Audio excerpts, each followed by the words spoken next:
Բարև Օլիմպոս եւ նոր ձևավորվող օլիմպոսցիների համայնք։ Մինչ մեկնարկը ասենք, որ բաժանորդագրվեք մեր YouTube-յան ալիքին, հետևեք մեզ Facebook-ում, Instagram-ում եւ TikTok-ում, իսկ թե ով է մեր հյուրը, կասի Հասմիկը։ Մեր հյուրին շատ ենք սպասել, անհամբեր ենք սպասել, նա օրեր առաջ է դարձել Եվրոպայի արդեն քառակի չեմպիոն, Նրան մենք ճանաչում ենք շատ փոքր տարիքից եւ նույնիսկ զարմանում ենք, թե ինչպես ժամանակը արագ անցավ եւ մեծացավ, դարձավ մեծ ու տիտղոսակիր մարզիկ։ Եթե երբևէ անցկացվի ամենաբարի մարզիկ մրցույթը, նա անկասկած կհաղթի, որովհետև երբեք չի մոռանում հարցնել ինչպես ենք մենք, մեր գործերը ոչ միայն մենք, այլ բոլորին ամենաուշադիր եւ ամենալավ մարզիկներից մեկն է։ Նա նաեւ օլիմպիական բրոնզե մեդալակիր է եւ աշխարհի չեմպիոն։ Իսկ ով է նա? Դե իհարկե Մալխազ Ամոյանը։ Ողջույն Մալխազ։ Բարի գալուստ Մալխազ, դե ասա ինչպես ես արդեն քառակի չեմպիոնի կարգավիճակով։ Շնորհակալ եմ հրավերի համար։ Ասեմ, զգացողություններս անբացատրելի են, շատ ուրախ եմ, որ կարողացա հռչակվել Եվրոպայի քառակի հաղթող։ Մեկնել էի այնտեղ միայն ոսկե մեդալ նվաճելու համար, եւ փառք Աստծո ստացվեց, եւ կասեմ, որ ել ավելի դժվար է ինձ տրվում գնալով հաղթանակները։ Ինչն է բարդացել։ Դե մրցակիցները ավելի են տրամադրվում, ավելի են պատրաստվում քեզ դեմ եւ լարվածությունն էլ երևի պատասխանատվությունը ավելի է մեծանում, փորձում ես պատասխանատվություն շատ չվերցնել, բայց չի ստացվում։ Միևնույն է լինում է այդ լարվածությունը եւ պատասխանատվությունը։ Բայց գիտես, ես դա գորգի վրա չեմ զգում, երբ որ դու բարձրանում ես գորգ, չի զգացվում, որ լարված ես կամ հույզեր ունես։ Մենք շատ լարված ենք լինում, անկեղծ, մանավանդ Եվրոպա առաջնությունը, չգիտես ինչու շատ ուժեղ ստացվեց։ Օլիմպիական խաղերից հետո շատերն են նշում, որ նոր ուժերի վերադասավորումներ են, նոր մրցակիցներ են ի հայտ գալիս։ Դու ինչ կասես այդ առումով, ինչ նկատեցիր եւ ոնց է, ինչպես Գոհարը ասեց, այդ հանգստությունը միայն ներքուսկում։ Սկզբից ասեմ, որ արդեն մրցակցորդ մտնելուց այդ հանգստությունը արդեն էլ չկա, արդեն գորգի վրա ես եւ պետք է մենամարտես։ Այդ բանը լարվածություն չկա, մինչ այդ է լարվածությունը, ասեմ, այո, օլիմպիական խաղերից հետո միշտ բոլորը պատրաստվում են, արդեն օլիմպիական խաղերը վերջացել են, սկսվում է արդեն կարելի ասել նոր փուլ դեպի օլիմպիական խաղեր, Եվրոպայի աշխարհի առաջնություններ, դրա համար բոլորը պատրաստվում են, ովքեր չեն ընդգրկվել օլիմպիական խաղերին, նրանք էլ ավելի փորձում են հետ գալ,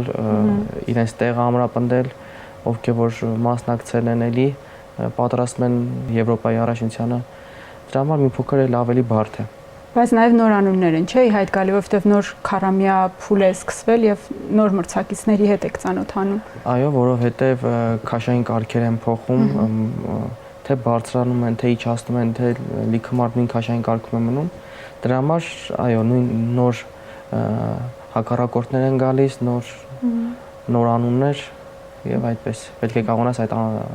նոր մարզիկների դեմ էլ պատրաստվել։ Քեզ համար կային նոր ինչ-որ բացահայտումներ, նոր մրցակիցներ, որոնց չէիր սպասել կամ գուցե իրանց հետ այս անգամ պայքարը ինչ-որ այլ կերպ ստացվեց։ Կասեի Մոլդովիայի վիշներ 82 կիլոգրամ գոտեմարտում 23 տարեկանի Եվրոպայի հաղթող էր, որ այստեղ 77 կիլոգրամ քաշային կարգում հանդես եկավ, վրացի վիշներ 67 եւ 72 կիլոգրամ քաշային կարգում էր գոտեմարտում եւ այս անգամ 77 եւ թուրք ըմբիշի էլի 82 կիլոգրամ քաշային կարգում էր գոտեմարտում աշխարհի բրոնզե մեդալակիր, այստեղ նույնպես 77 կիլոգրամ քաշային կարգում գոտեմարտեց։ Այս երեքն էին, որ քաշային կարգի փոփոխություններ էին արել։ Երբ որ դու անցար եզրափակիչ, բոլորս մեծ հավատով սպասում էինք այդ ոսկուն, բայց իսկապես վրացի ըմբիշը շատ փորձառու էր, շատ ակտիվ եւ դու էլ նշեցիր, որ նրա այսպես հաղթաթուղթն է ժամանակից շուտ ավարտել է գոտեմարտը։ Ոնց կարողացար նրան հարմարացնել քեզ եւ ի վերջո դու հաղթող դառնալ։ Այո, վրացի ըմբիշը մի փոքր վտանգավոր ըմբիշներից է մեր քաշային կարգում։ Ես նրա հետ գոտեմարտել եմ 2018 թվականի գերմանական ակումբային առաջնությունում, որտեղ նա այդ ժամանակ երիտասարդների երրակի աշխարհի չեմպիոն էր, հաղթող էր, եւ ես այդ ժամանակ միայն արդեն նա տեղափոխվել է մեծահասակներ, ես երիտասարդների աշխարհի առաջնության հաղթող նոր էի դարձել, 8-3 հաշվով պարտվել էի եւ կարելի ասել ես իմ սխալներից եմ պարտվել ու իմ հնարքները անելուց նա միշտ հնարքի տակ է մնացել Եվ այդ իսկ պատճառով միշտ այդ բանը լարվածությունը մեջս կար, փորձում էի նույն սխալները չանել։ Դրա համար ասի ավելի լավ է հաղթեմ 3-1 կամ չգիտեմ 2-1 թեկուս, բայց ինձ համար կարևոր է հաղթանակներ։ Դրա համար մի փոքր զգույշ գոտեմարտեցի եւ գիտեի, որ վրացին բիշը 6 րոպե գոտեմարտ չի սիրում անցկացնել։ Եվ դա ինձ հոգեպես էլ ավելի ուժեղացրեց։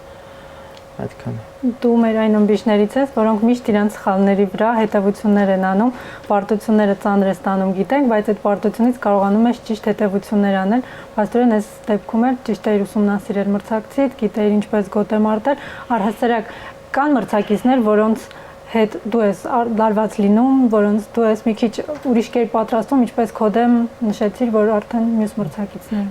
Ճիշտ ասած, ես իմ մրցակիցների դեմ բոլորի դեմ եմ պատրաստվում, փորձում եմ բոլորին ուսումնասիրել, փորձում եմ իմ ուժեղ կողմերը ավելի ուժեղացնել եւ աշխատել սխալներից վրա, բայց լինում են էլի որ աշխատում ես, էլի նույն սխալը լինում է, սպորտը չեն կարող ասել այդ բանը ինչ կլինի, թե զգացողությունը, թե պատրաստված քո ոնց ես պատրաստվում, ասեմ, այո, կան ըմբիշներ, որ լարվածությունը դեռ ավելի է մեծանում, բայց փորձում ես այդ ամեն ինչը հաղթահարել, որ գնում ես հաղթելու, պետք է կարողանաս այդ ուժեղ ըմբիշներին է կարողանաս հաղթել, եթե չես ուզում այդ ուժեղ ըմբիշներին հաղթել, ապա անիմաստ է քո մարզումները, քո այդ անցած ճանապարհը։ Առաջին հերթին երևի ինքդ քեզ ես հաղթում, հետո նոր մյուսներին։ Այո, դա միշտ այդպես իս մոտ, ես առաջինը ինձ հետ եմ պայքարում,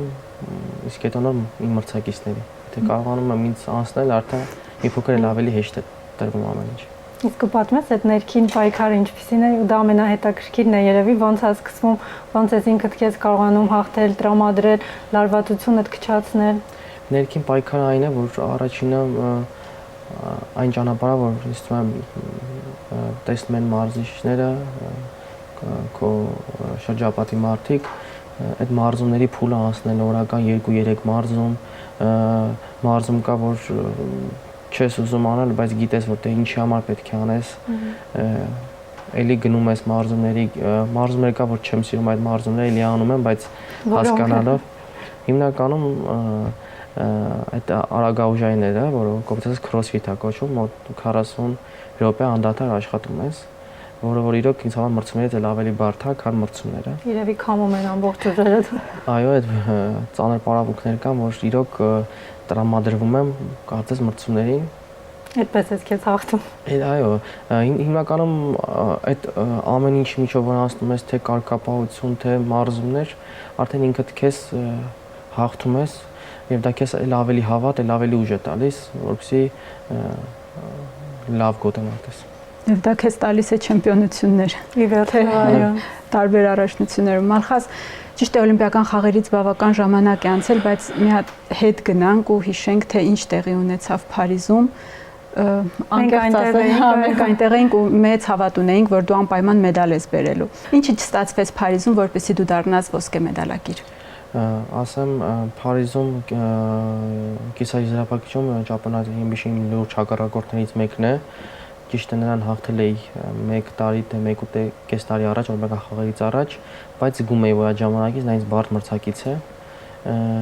Իրոք չկարողացա ճիշտ տրամադրվել, հոգեպես չկարողացա այդ գոտեմարտին տրամադրվել եւ զիջեցի այն ինչ պետք է անեի հաղթանակի համար, որ եթե նայում եմ գոտեմարտը, ոչինչ չեմ արել հաղթանակի համար, որ պետք է ինձ նեղություն տայի, որ պետք է մի փոքր դիմանայի, այս շատ էի ուզում հաղթեի, բայց իրոք հաղթանակի համար ոչինչ չարեցի եւ պարտվեցի։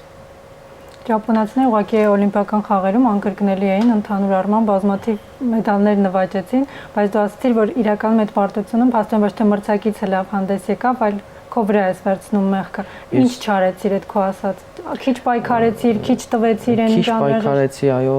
հնարքներ, որտեղ պետք է ակտիվ լինեի, չակտիվացա, որտեղ պետք է հնարքի գնայի, չգնացի, սպասեցի։ Մի փոքր հոգնեցի, ամեն մի փոքր մասնիկ մեծ խնդիր դարձավ ինձ համար։ Այո, ընդհանուր առմամբ լավ մարզավիճակում էին ճապոնացի ըմբիշները։ Եվ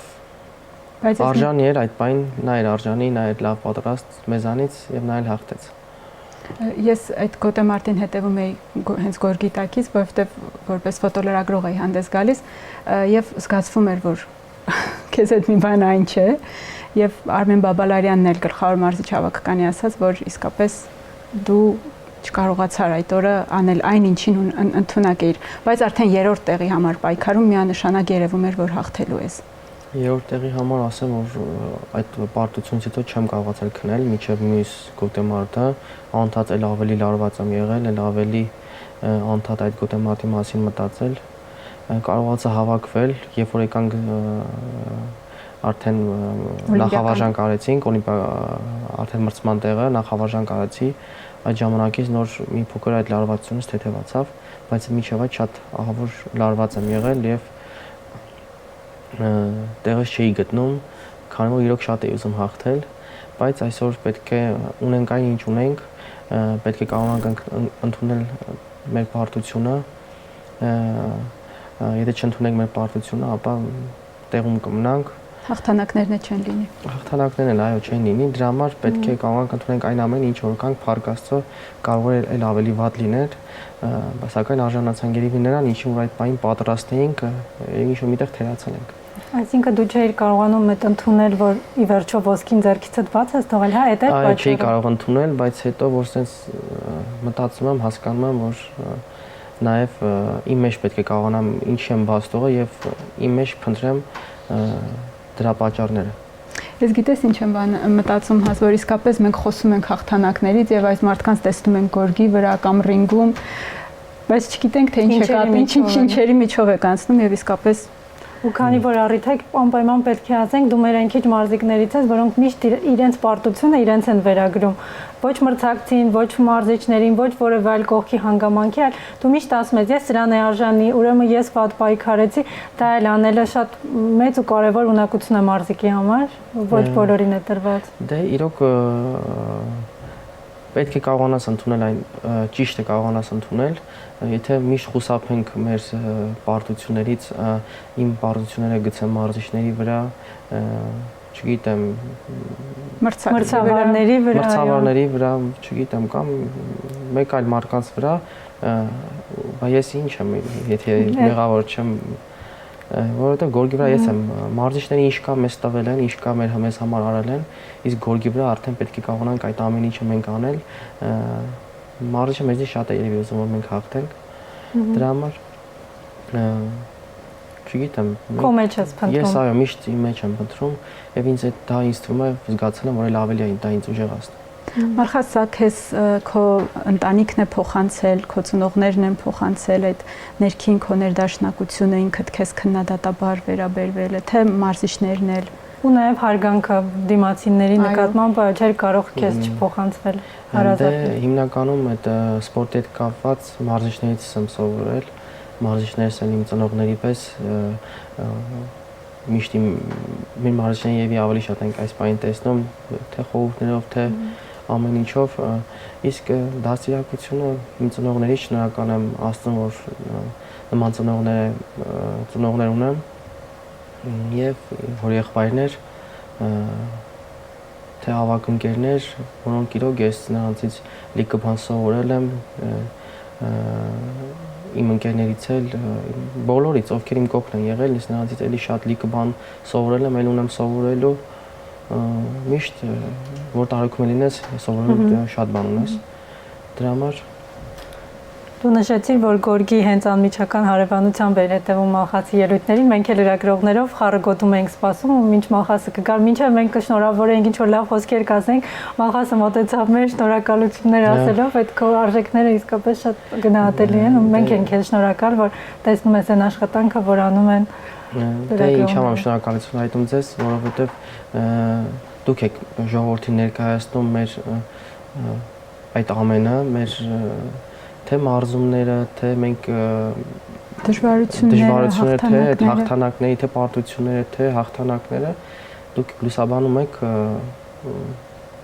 եւ որի համար շնորհակալ ենք ձեզ։ Մենք ուզում ենք, որ մարդիկ տեսնեն ոչ միայն այդ մի քանի 6 րոպեն, չգիտեմ, մի քանի ընթացքը, որ դուք անցնում եք, այլ դրա հետևում շատ երկար, շատ տքնաջան, շատ դժվար մարզումներ են, եւ եթե դրանք չլինեն, չեն լինի նաեւ այդ հաղթանակներ ու երբեմն որպեսզի նաեւ պարտություններին ըմբռնումով մոտենան։ Ես ուզում եի ամոյաններին անդրադառնալ, ամշամարտային ընտանիք ու շատ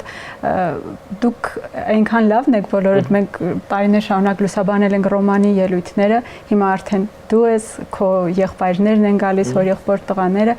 այնքան լավն եք դուք, այդպես սիրելի եք դառնում մարդկանց կողմից։ Դուք ինչպես է ձեր ընտանիքում այդ ամշամարտի հիմքերը դրվել։ Ասեմ, դե իմ եղբայրներն էլ Ազատ Ամոյան եւ Ռոման Ամոյան զբաղվել են մշամարտով։ Իրոք փոքրուց ապրել եմ, սիրել եմ մշամարտը եւ նրանք ինձ չեն ստիպել, որ ես զբաղվեմ մշամարտով։ Ես շատ մեծ սիրով եմ գնացել։ Դրա համար մշամարտը իմ կյանքի մի մասն է։ Իրոք ես չեմ պատկերացնում առանց մշամարտի իմ կյանքը։ Անկամ եկեք մտածում եմ ինչ եմ անելու, երբ որ մշամարտը չլինի արդեն։ Իրոք շատ բարդ է ինձ համար։ Նրանց հետևելով, նրանց մրցաշային մրցակիցներին ուսումնասիրելով, ճանաչելով ու այդպես սիրել եմ եւ զբաղվել եմ հունարոմական մշամարտով, ինչպես նաեւ ունեմ եղբայրներ, այս պահին արդեն Եվրոպայի առաջնությունների եմ մասնակցել, պատանների 10-15 տարեկանի մեջ, հոր եղբայրս որդին Արտուրը Ամոյան, որը նաև հանդես է գալիս հենց իմ նույն քաշային կարգում, մեծահասակների Հայաստանի Առաջնության երկրորդ մրցանակակիր է, որը նաև մենք իրար հետ ենք մարզվում, մեկս մյուսին օգնում, նաև լինում են մարզումներ, որ անգամ մի փոքր կռիվել ենք անում։ Եվ ինչի պատճառով։ Դե որ չի ստացվում, արդեն իրար մի փոքր հարված ենք պարապմունքի ժամանակ, դե մարզում եմ, բայց հետո էլի գորգից դուրս եղբայրներ ենք, այո, մյուս իմ եղբայրս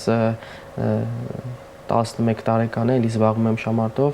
մյուս հորեղբայրս որդին Արտուրի եղբայրը էլի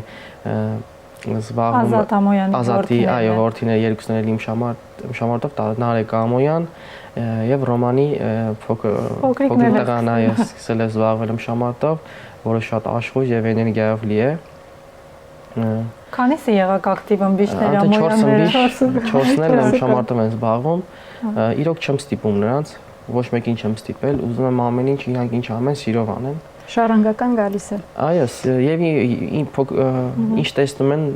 դա էլ նրանց քաշում է եւ ուզում են զբաղվել։ Եթե քեզ համար ռոմանն է երևի օրինակ եղել, դու էլ արդեն փոքրերի համար ես եղել։ Ես գիտես ինչի հիշեցի, ռոմաններ պատմում, որ դու շատ փոքր ես եղել, երբ ասում եմ մրցումից գալիս էի տուն, Մալխասը հագնում էր իմ մշամարտի հագուստը եւ ասում եմ բարձի հետ գոտեմարտ էր վարում, ասում էր ով հաղթեց, ասում էի բարձը, ասում Մալխասը սկսում էր արտասվել, ավելի զայրանալ եւ ավելի շատ պարապել։ Միշտ շատ եմ քնել սպորտային այդ համազգեստով։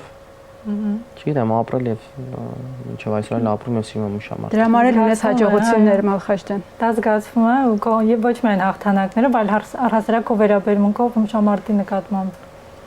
Դա է, առանց դրա չի լինի, եթե չսիրես քո գործը, իմ կարծիքով։ Այո, առաջ տանը։ Դա է քեզ ստիպում, որպեսզի առաջ գնաս։ Քանի որ ռոմանից շատ խոսեցինք, մեկ կարևոր բան էլ կա, որ դու խոստում ունես տված հորեղբորդ, որ պետք է նվաճես բոլոր այն մեդալները, որոնք նա չի նվաճել։ Հիմա դու աշխարհի չեմպիոնություն ունես, Եվրոպայի արդեն քառակ ես, բայց օլիմպիական բրոնզներով հավասար եք։ Եվ երբ ես անցնելու։ Ճիշտ ասած, ես երբեք ճիշտ է իմ նպատակն է եղել, որովհետեւ դառնամ Եվրոպայի աշխարհի եւ օլիմպիական խաղերի հաղթող, բայց իրոք դες նպատակ չեմ ունեցել ինչ-որ մեկին գերազանցելու կամ ինչ-որ մեկին անցնելու։ Չէ, դեր ընտանեկան է։ Հա, բայց այո, խոսք եմ տվել, կփորձեմ ամեն ինչ անել, որպեսզի կարողանամ այդ տիտղոսը նվաճել։ Թե ոնց կստացվի, ինչի միջով կանցնեմ, արդեն ժամանակը ցույց կտա, ինչին եմ պատրաստ եւ ոնց կլինի։ Իսկ Ամոյանները ոնց են նշում քո հաղթանակները, ոնց եք հավաքվում միասին տոնում ունեք, ինչ որ այսպես հետաքրքիր նշելու ձևեր։ Հիմնականում չէ, մեր հարազատների հետ, իմ ընկերների հետ մայրս չի կարող գոտե մարտերը նայել, ասեմ, բայց միշտ որ արդեն հաղթանակ եմ հասնում, հարևանները բոլորը գալիս են տուն, հարազատ մարդիկ հավաքում են տանը եւ այդպես նշում են, մինչեւ արդեն իմ գալը։ Փաստորեն մայրիկը տեսագրություններն է նայում։ Այո, տեսագրությունները նայում, քանի որ այդ ժամանակ նա չի կարողանում նայել գոտե մարտը, շատ լարված է լինում։ Դրա համար մրցաշարից հետո նոր սկսում է նայել բոլոր գոտե մարտերը։ Փաստորեն երբեք չեք դիտարկում ինչ որ մի օր դահլիճից քո մրցումներին հետևելու տարբերակը։ Ճիշտն ասած, դիտարկում եմ, կուզեմ որ նայի, բայց վստահ չեմ։ Աչքերը կփակի դահլիճում։ Ոնց կկարողանա։ Իրոք շատ է լարվում, դժվար է մայրիկների համար։ Չգիտեմ կարողանա գալ նայել թե չէ։ Հիմա արդեն հանգիստ փուլ է սկսում, որտեղ ես հանգստանալու, ինչքան ժամանակ ես վերցնում հանգստի։ Միշտ մրցաշարից հետո 2 շաբաթ հանգստանում եմ, որովհետեւ մի քիչ էներգիա հավաքեմ, էլ ավելի մարզումներին կարոտեմ։ 2 շաբաթ հետո արդեն կսկսեմ մարզումներս։ Ունես նախընտրելի հանգստի ձևեր։ Հիմնականում սիրում եմ ծովում ընկերներիս հետ ինչ-որ միջավայրում հանգստանալ, քանի որ ծովում էլ ավելի շատ եմ վերականգնվում, էլ ավելի եմ հանգստանում։ Եվ այդ էներգիայով գալիս ես։ Էներգիայով այո գալի եւ սկսում արդեն մոռանում ենք այս ամեն ինչը եւ սկսում դեպի նոր փուլ, դեպի նոր մարզումներ եւ նոր մրցաշարեր։ Մալխազ, դու հայ ես, ներկայացնում ես Հայաստանը, բայց միաժամանակ նաեւ եզդի ես, հետաքրքիր է թե ինչպես եք կարողանում պահել դեր սովորությունները, միասին հավաքվելու կամ ինչ որ տարբեր տոներ նշելու ունեք առհասարակ տարբեր այսպես ավանդույթներ։ Այո, ասեմ, մենք ազգությամբ եզդի եմ եւ ներկայացնում Հայաստանի Հանրապետությունը, որ ինձ համար մեծ պատիվ է։ Այո, խոսում եմ եզդերեն լեզվով, ունենք մի շարք շատ ավանդույթներ, նշում ենք եզդական ավանդույթները, նաև ասեմ, որ եզդի ազգը շատ համախմբված է, մեկը մյուսի հետ կանգնած, մեկը մյուսի կողքին եւ այդպես։ Մենք դա նկատեցինք Փարիզում, թե ինչքան մարդիկ էին եկել քեզ երկրպագելու եւ դա իսկապես շատ հաճելի էր, թե ինչպես կարող են քեզնով հպարտանալ երկու ազգի ներկայացուցիչները, եւ հայերը եւ եզդիները, այնպես որ մենք էլ ենք հպարտ, որ դու իրոք ներկայացնում ես մեր հայրենիքը, որը նաեւ քո հայրենիքն է։ Իրոք ինձ համար տարբերություն չկա, ինձ շատ հարազատ է այստեղ։ Ընդհանրապես տարբերություն չեմ դնում, իրոք ինձ համար մեծ պատիվ է, որ պատվահարթակի առաջի աստիճանին, որ կանգնում եմ, լսում եմ Հայաստանի Հանրապետության օրհներգը, այստեղ եմ ծնվել, այստեղ եմ մեծացել եւ իրոք ընդհանրապես ինձ համար տարբերություն չկա, սա իմ հողն ու ջուրն է, այդքան կասեմ։ Դու էլ մերն ես լիովին, բայց հետաքրքիր է այսպեսի մի բան, բարձր որտեղ ծնվում ես, այդ տարածքը երկիրը քեզ ինչ որ որակներ, հատկանիշներ է տալիս, ինչ առումով ես դու հայ եւ ինչ առումով են արտահայտվում քո արդեն եզդի լինելու որակները։ Այդ իրոք շատ բարդ հարց տվեցիք, որովհետեւ չեմ կարող պատասխանել, ինչով եմ առանձնանում, ինչով չէ։ Այդ հարցին եւ չկարողամ պատասխանել։ Կարևորը առաջինը մարդ լինելն է ամեն դեպքում։ Ամեն դեպքում այո, ամեն ասպարեզում պետք է կարողանանք մարդ լինել, իսկ հետո նոր մնացածը։ Բայց ամեն դեպքում իսկապես դու շատ տարբերվում ես մեր բազմաթիվ մարզիկներից։ Քանի առիթ է այո խոստովանենք, որ իսկապես սիրելի ես ոչ միայն մեր կողմից շատ շատերի, եւ դա երևում է եւ քո բարածում շամարտից, եւ քո մարդկային տեսակից, եւ իհարկե նվաճումներդ էլ ավելի են բազմապատկում այդ սերը եւ հարգանքը քո նկատմամբ։ Շնորհակալ եմ չեմ խոսքերի համար։ Ավարտենք երևի հազ։ Այո, Անդրեաշ քեզ հետ կուզենք խոսել։ Ես էլ կհանդիպենք էլի։ Ձեզ եմ շնորհակալ, լավ հարցազրույց էր։ Այսօր այսքանը, Մալխասի նորանոր հաջողություններ եւ հաղթանակներ մաղթենք, որպեսզի նա ելի մեզ հյուր գա։ Իսկ դուք մեզ հետևեք YouTube-ում, Facebook-ում, Instagram-ում եւ TikTok-ում։ Կհանդիպենք։